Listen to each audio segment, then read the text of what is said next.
Good evening, ladies and gentlemen. Uh, Thank you guys for all coming out. As you all know, that on Sunday morning, Sacramento was hit with a tragic moment that shook our city, took lives, and got us to a point of reflection, and I think a real deep lens of looking at how do we change what our city looks like, the dynamics of our city. How do we invest in our future? How do we support those who haven't been supported before? How do we make our city safer? And what those investments look like to make our city safer.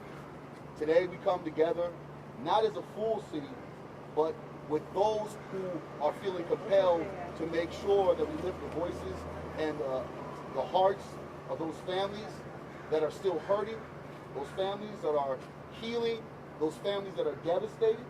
This is just a small fraction of our community, a small fraction of the people that are not only here in the back of me, but are here in front of me as well.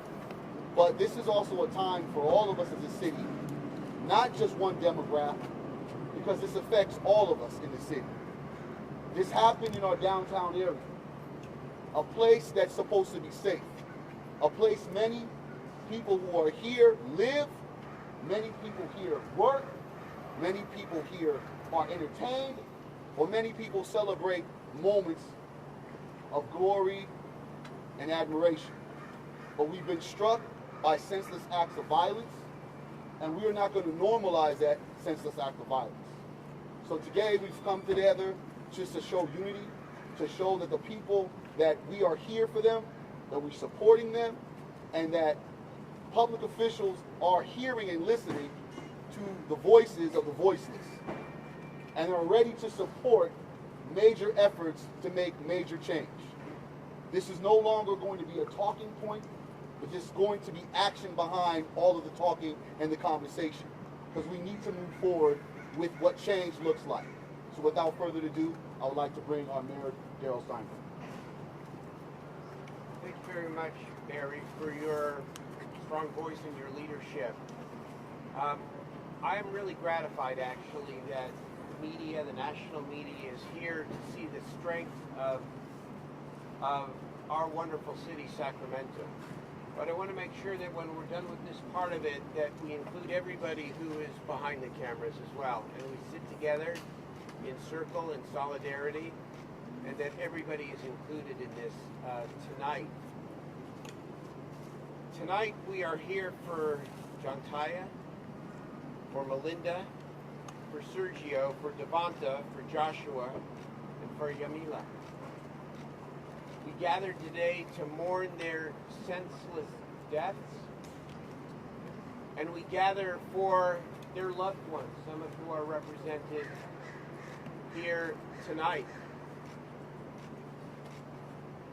I am joined by a number of my colleagues, and you'll hear from some of them or anybody who wants to speak tonight. Councilmember Katie Valenzuela, who has given eloquent voice to this moment over the last several days. Council members Mai Bang, and Rick Jennings, and Jeff Harris, and Sean Laloe, and former Assembly member and Insurance Commissioner Dave Jones, and Congresswoman Matsui's staff is here, Glenda Corcoran and Gabby Herrera, and the Downtown Partnership leadership, and so many community leaders, and just people without titles who came down to say they care and that they mourn with us.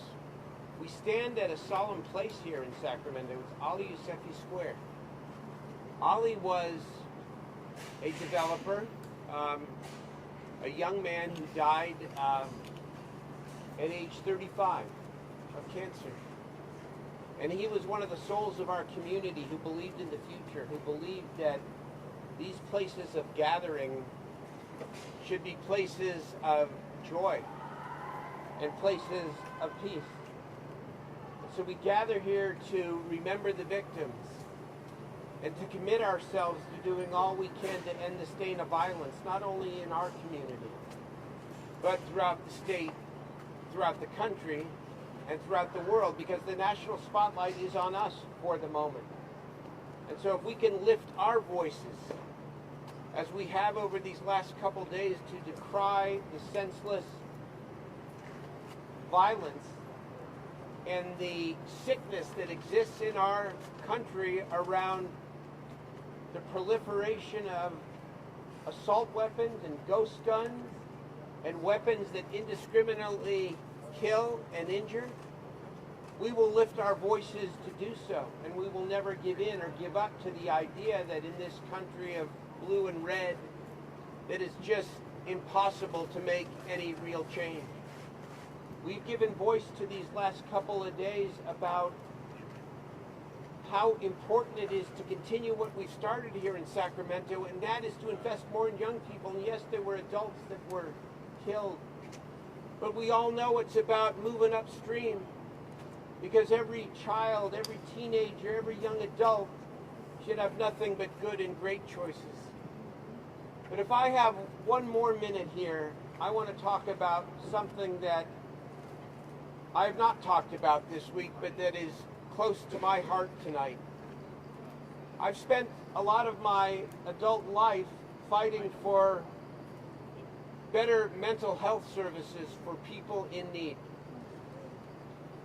And it is long past time that we make mental health a top-tier public health priority in this country. You can get a room if you have a heart problem and you are rushed to the emergency room and you need a stent, but you'll lie out in a gurney in the middle of a hallway if you're in the midst of a psychiatric crisis. We'll stop and help anybody whose leg or arm is bleeding because they've been physically injured, but we walk by the people who are severely mentally ill who live on our streets. And among our young people, especially our young people, there's too much hopelessness and too much of a feeling like they don't know what their future is or if they even have a future. And there's a lot of things we need to do to build better mental health. But you know what's at the core of mental health and what this gathering is really about? It is about connecting better with one another. It is about caring for one another. It's about being kind to the stranger. It's about making sure that we not only provide more opportunities for young people, but that we listen to them and that we talk to them. Because loneliness and disconnection is the source of most mental illness. Poverty is the source of most mental illness. And so let us create a gentler world by paying attention to the real epidemic in our country. And that is the fact that people are hurting. People are hurting because they're left out, they're left behind, they don't have enough to live, they don't know what their future is. That's not an excuse for violence in any way. But if this occasion can elevate the issue of caring better for one another, treating each other with more kindness, and attending to mental health as well as physical health, we'll save a lot of lives and we'll be a better community. Thank you. Councilmember Valenzuela.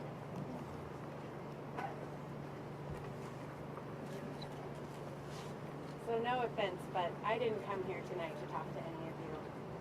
I came here tonight for my community that's standing behind you and behind me here. I'm not going to talk about policy. I'm not going to talk about anything but the people that we've lost. Sergio Harris, who has family here tonight. Devazia Turner. Joshua.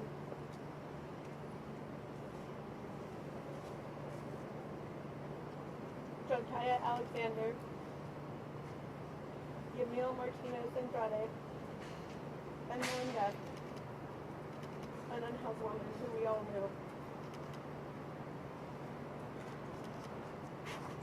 We need to be together as a community right now, and I hope that you all stay.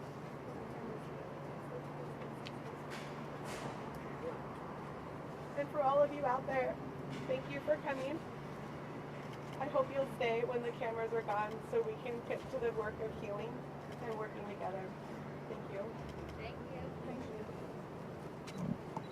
Members, if anybody else wants to say a word of comfort, you're welcome to. But other, or any member, if anybody here who wants to, is there any family members who are here?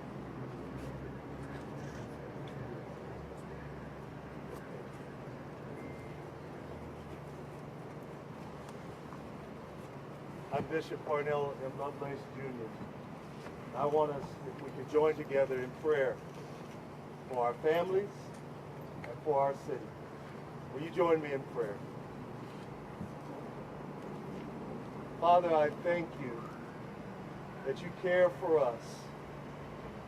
I thank you that you care for these families that are grieving. You care for these families who have loved ones that are in the hospital. You care for our community. And I ask you, Father, that you will wrap your arms around every one of these family members. I ask you to wrap your arms around our community. Give us the boldness and the courage to do whatever we need to do so that, Father, there will be change. And that, Father, we as a city, the city of Sacramento, will live as our name denotes, the city of Sacrament, a holy place. Let love prevail in this city.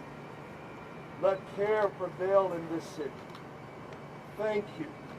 Let us not just go about our day and forget the lives, the people who will forever be changed, including ourselves. We need your help, oh God. We need your peace. Only you can do it. So we call upon you, and we trust you for it. Comfort us, that we may comfort others. And we'll give you all the praise and all the glory. In Jesus' name I pray. Amen.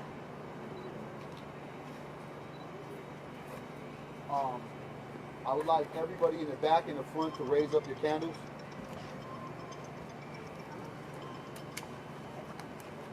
Raise up your candles. We have to understand what this moment means to our city as the nation is watching our city. We no longer can stand by good talking points or ideas that have no actions. People died. 6 people died. More were injured. Our city is shook. This is the second mass shooting we've had in Sacramento. What are we going to do about that, city? Our voices can no longer be silent. You must be heard. Your public officials are right here to hear you. Do not be silent. They were here last time. I apologize. My cousin, Sergio, was gunned down. My first Come, brother. cousin. Come, bro. Come on. Come, brother. Be heard. Speak your truth. This is a truth session. The truth is this. My cousin Sergio Harris, my first cousin Sergio Harris was gunned down. Right down the street, nothing but a few days ago. Along with 5 other men and women. 16 other people are sitting in a hospital right now fighting for their life. The last time we had a mass shooting, we did the same thing. Sat out here, held up our candles, talked about the police are here for us now, the public officials are for us now. They're here for us. How are they here for us when we sitting here doing the same damn thing again? The same thing. So who's gonna stop it? Because ain't nobody bringing Sergio back. Nobody. I don't get to go kick it with my cousin tomorrow. The rest of his family doesn't get to kick it with him tomorrow. Instead, we have to put our money together and plan his funeral. Instead, we have to sit back and bury this man. how many times are we going to sit back and talk about the next time? How many more times is this man going to come up here and have to give this same speech because our public officials who are supposed to sit back and stand for us don't? And don't get me wrong, I'm not just blaming the public officials. Don't get me wrong. But what I'm saying is a change has to start. When the hell are we going to let it start? When are we going to get up off our butts, off our couches, off our phones, and start doing something? It's not all about mental health. People sitting in that county jail, everybody in there ain't crazy. They know damn well what they did. They have to be held accountable for their actions. The same way every last one of us have to be held accountable for our actions. If I hit somebody in the mouth, you're not going to arrest him. You're not going to sit back and say, oh, well, Mr. Henderson must have had mental issues. No. You're going to book me, and I'm going to have to pay the piper. I can't blame it on everything else. So when is every man, woman, and child out here going to stand up on their own truth, take accountability for what they're doing, and change our city? Like the man said, we made national headlines. Great! For what? For putting 6 people in the ground and having 16 more others sitting in the hospital fighting for their life? Unacceptable. I'm just one man. That's all I am. I'm one dude. But my truth will reach the ears of thousands. And this is what we have to change. We can't come up in here anymore and have vigils and sit back and say it's not going to happen again. We got to change things. When the hell are we going to start? How many of you out there, by a raise of hands, are willing to start tonight? And that means, and what that means, cameras, get these people that are holding up their hands. Let our city, let the nation see who's going to start this change. Because I'll be the first one to raise my hand right now. This change has to be made. Because if it's not made, I could be the next one dead. You could be the next one dead. She could be the next one dead. And then we're up here giving the same speech again. And that starts with telling our youth that it's okay if you're not accepted. There are people that will accept you. It's okay that you come from an impoverished neighborhood. There are a lot of people that get up out of those neighborhoods. My cousin was one of them. He was a father, he was a husband, he was a great man. And he had his life taken from him, shot in the back. Twice. Unacceptable. Twice. Unacceptable. The change has to be made. And if you want to know who's going to make the change, when you go home, look in the damn mirror. Thank you. Yes. Thank you. Raw emotions. Raw truth. But see, we're not here to have a moment where we're comfortable. This is not why we're here. If you are not uncomfortable with what is going on right now, if you're desensitized on what's going on right now, you're in the wrong place. I'm not only challenging my public officials, law enforcement, I'm challenging the people. People with the cameras, people with the candles. What are you going to do tomorrow to make change? Why are we here again? Or better yet, why weren't you there when a 17-year-old was killed on Stockton Boulevard? Why weren't you there when a 9-year-old was killed in CV Circle? Where were you at when 2 died in Old Sacramento? Understand what we're saying. I don't care if it's 1, 2, 3, 4, 5 people dead. A 9-year-old, an 18-year-old, a 30-year-old, a 40-year-old. We should all have the same response when it comes to gun violence in our community. Right. This is not one problem that we can fix and blame it on one entity. This is not law enforcement's issue. This is not the public officials that we elect's issue. This is an issue with us as a community.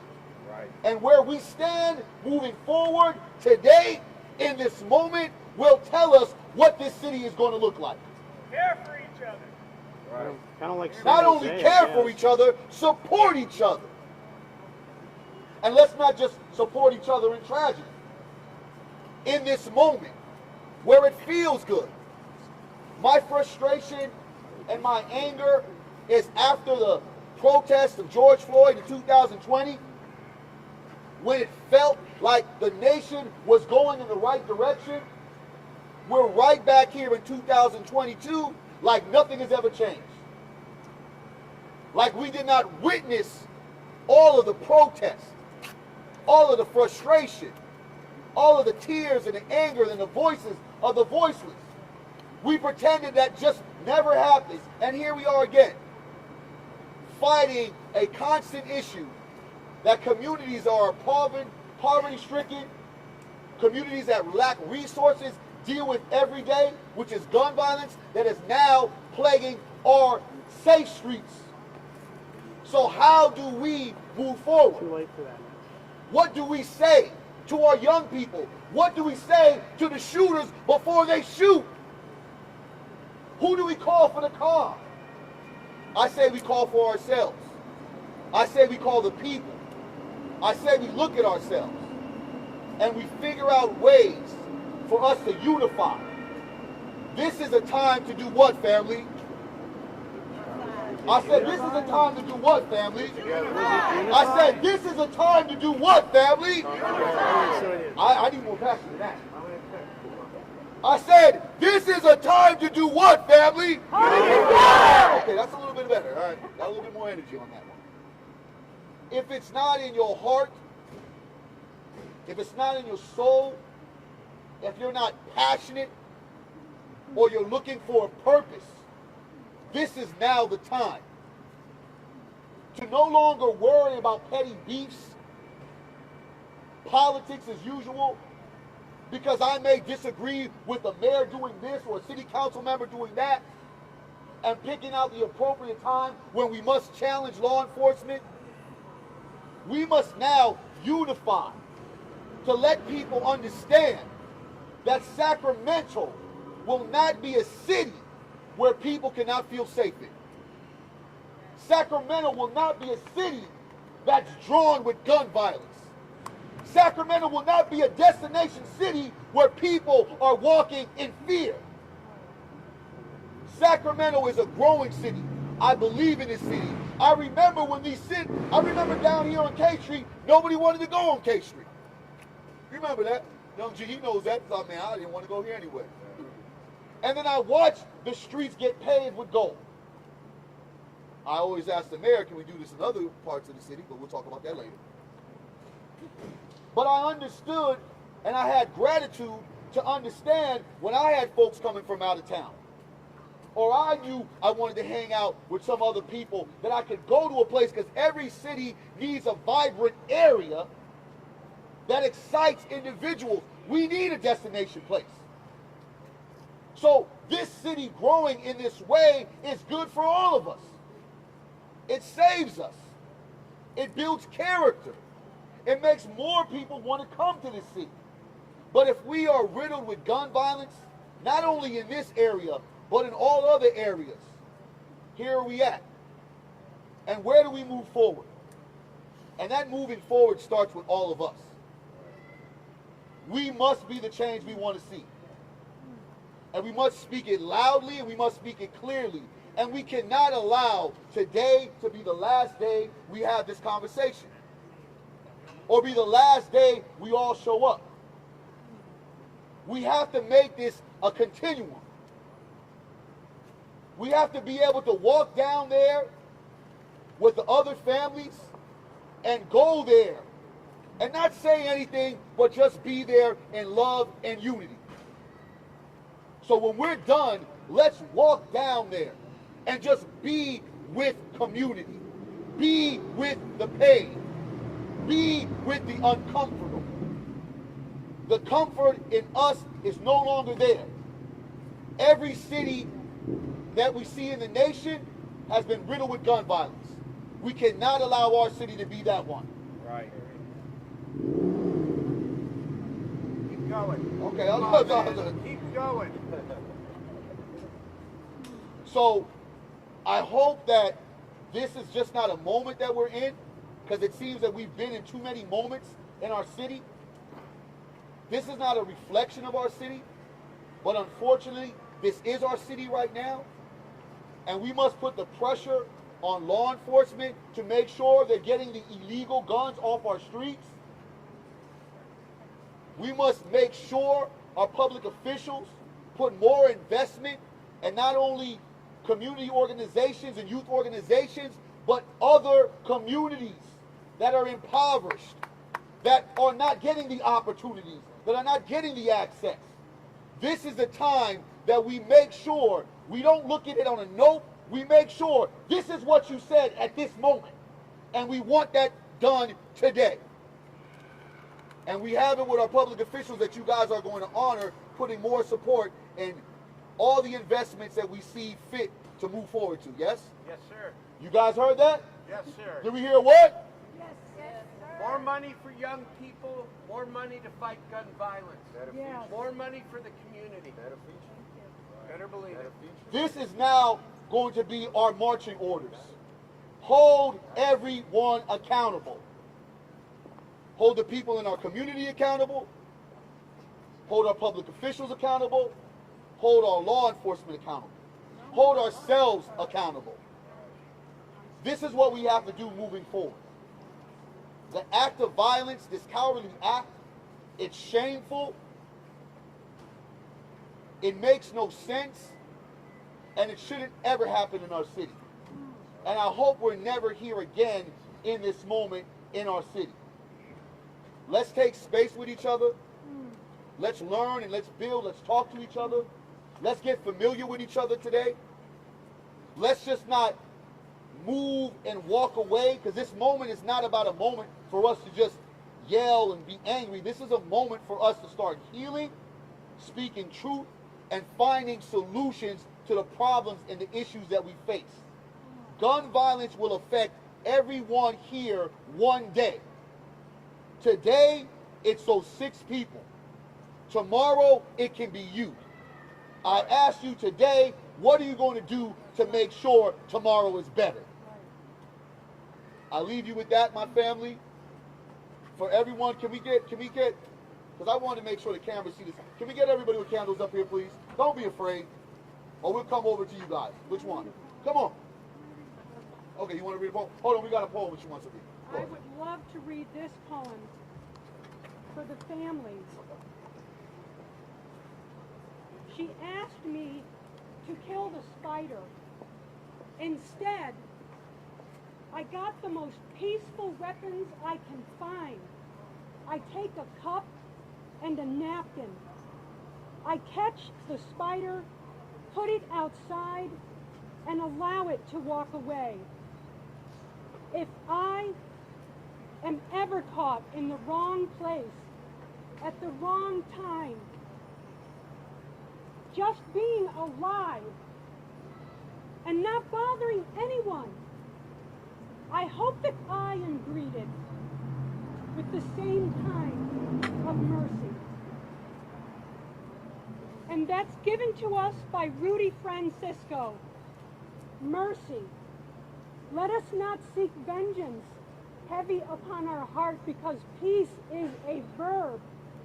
Peace is a doing thing. That's what we have to do. Find mercy for ourselves and others. Peace is a verb. Thank you.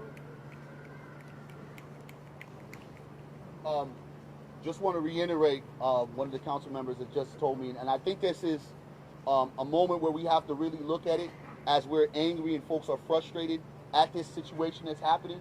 We have to be very clear that even though there are shooters that are still out on the streets, that those shooters have a family, and those families don't deserve any kind of retaliation.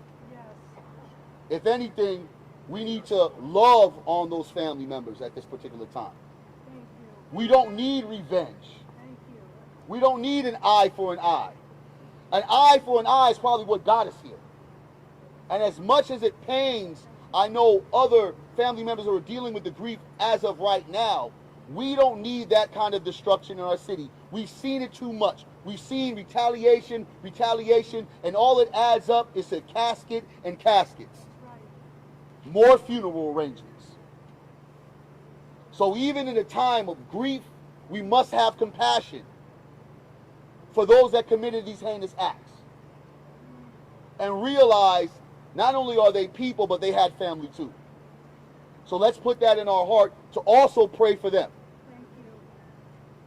To also pray for them. To also lift them up. Because I know the embarrassment, the frustration, and the anger that their family members are probably feeling to being thrust in the spotlight for those walking around. It's probably nothing compared to those who have to bury a life. But we really lost multiple people besides 6. That's right. Whoever created this chaos, once they get caught, we lose more people to assist them. And that's not good for any of us. So let's walk in love. Let's walk in Sacramento pride. I'm not born from Sacramento, but I feel I am Sacramento. And let's learn our neighbors. Let's not be afraid of our neighbors. Let's not be afraid of being different.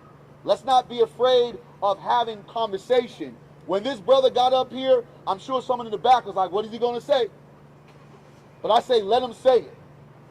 Because we need real, raw emotions to change what we are too comfortable looking at every day when it comes to this city.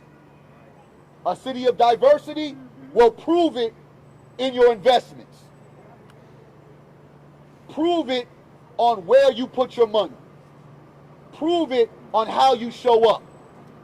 And prove it on the policies that you make. We are the change people, and we are Sacramento. And we will stay Sacramento strong even in this tragic moment. Because it is just a moment. Thank you.